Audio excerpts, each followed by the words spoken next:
Greetings, fellow mortals. I'm your humble host tonight, and I'm here to talk to you about a character concept I had. I've had this concept a while ago. I made a Reddit post, and so I just want to properly voice it. The reason I'm gonna constantly use other characters to illustrate what sort of abilities the character I sort of will have. And so I'm starting on Mercy to show off the character's main weapon. It's gonna be the most unimportant part of the kit, so it's similar to Mercy's weapon, in which it's a pistol that fires fast rounds. Also, amazing buff, Blizzard! 5 extra bullets and faster swap speed. That's really good. Okay, so, anyways, enough of that. Mercy's weapon is a projectile weapon that fires somewhat slow-moving balls, but the character I'm thinking of will have instead of projectile, it's gonna be a hit scan. It's gonna have damage drop off from like 20 meters, 15 meters. From around here, you're gonna start to feel the damage drop off. But otherwise, it's gonna be like a hit scan weapon. Sort of like Ash's unscoped fire, but a bit weaker.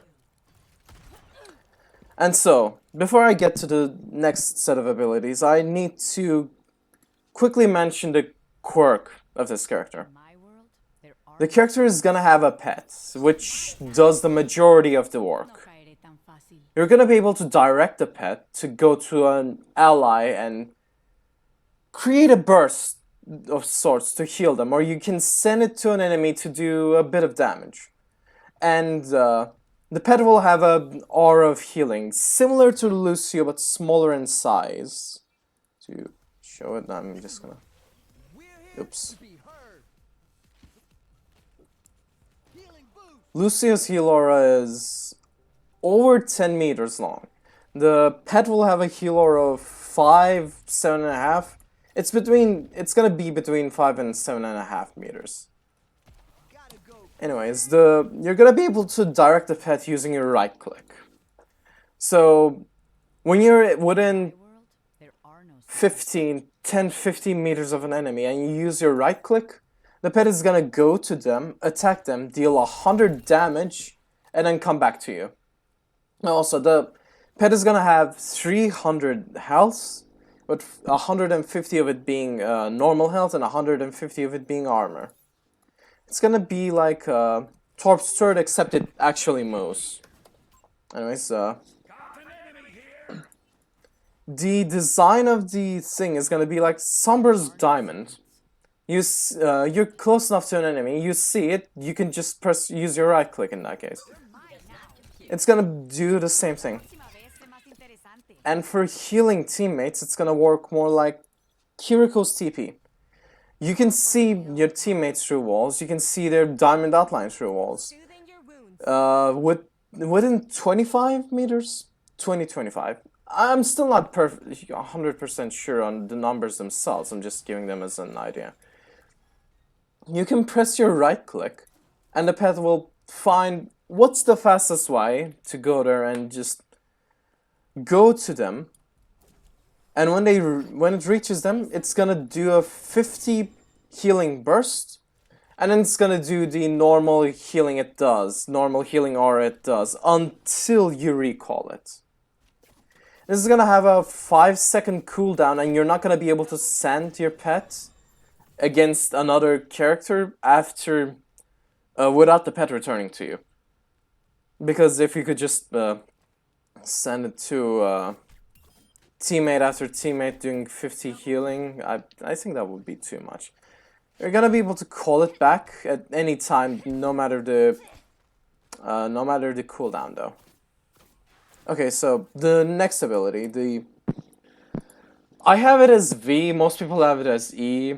I have it as V because when I started playing games on my laptop, I started with Warframe, and melee in it was E, I'm pretty sure.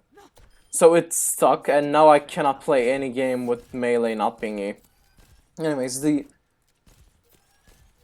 I have two ideas for the ability. It's either when the robot is close enough, it's gonna be like the anti-nade. It's gonna anti-enemies. It's not gonna do that much healing, that much damage, I mean. And amplify teammate healing.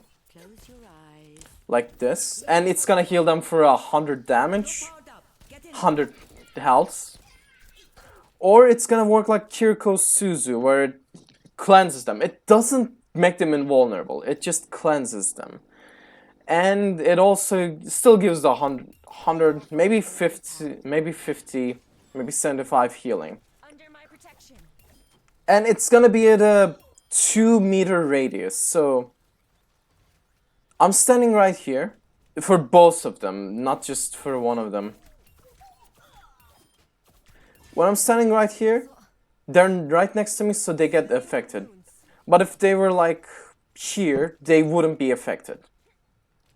Okay, so now it's time for the ultimates. It's gonna be like you charge. Okay, you press your ultimate button. Wait, I have a better here for that one. You press your ultimate button, and I'm gonna just quickly charge up the ultimate. It's gonna work like Bastion's ultimate when you set up, basically. You prepare yourself to fire. You prepare yourself to use your ultimate. Instead of just using it right away. So, you get 2 seconds of... You get 2 seconds. You can aim. It's not gonna be like Bastion's ultimate where you go up though. It's gonna be just a normal aiming reticle. Then for 2 seconds you charge it up. You charge your ultimate up.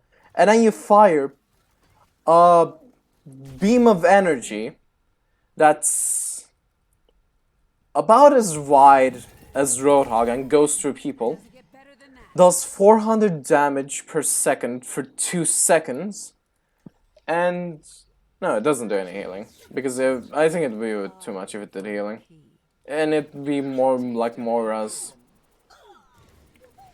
Anyways, actually I should have just showcased it using Moira's ult, but...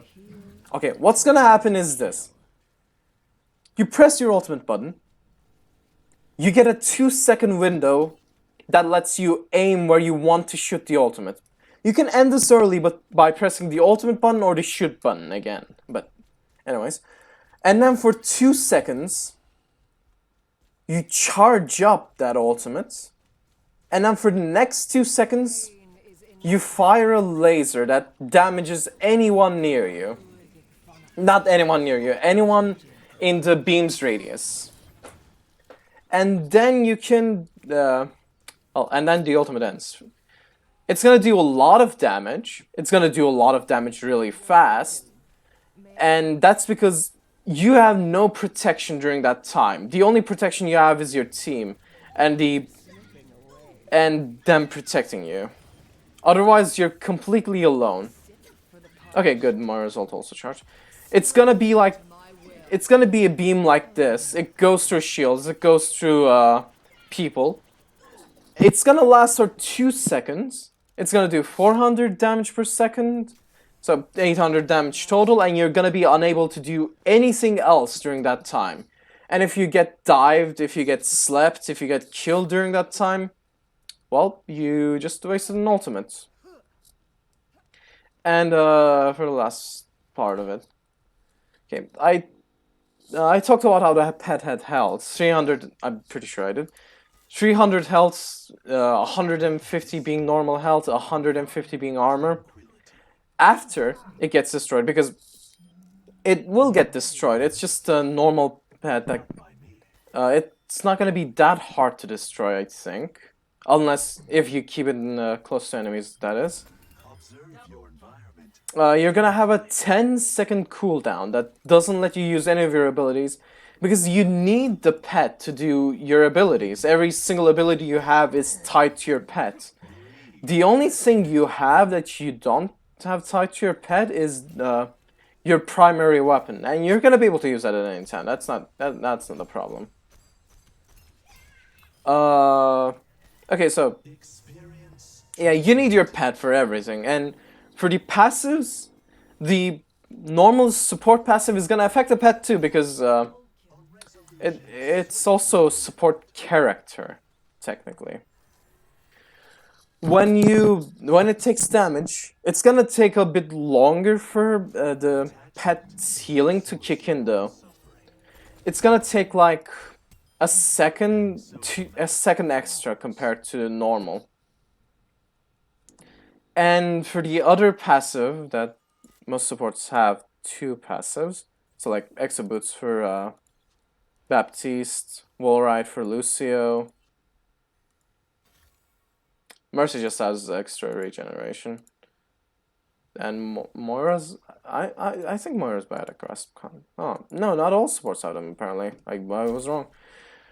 I have no idea what I want for the other passive, so this is actually pretty convenient for me as well. But I'm assuming it would be something like when you're attached to the pet, when you're using the movement ability, your 50 health of you have 200 health, and all of them are normal health and not at all shield health or armor health. 50 health gets turned into armor health, and so you get extra damage resistance for that. Anyways, that's the idea I had for the support, pet sport. I've actually really been into the idea of pet sports for a while, and I just want to share it. Anyways, thanks for tagging along, I guess. See ya.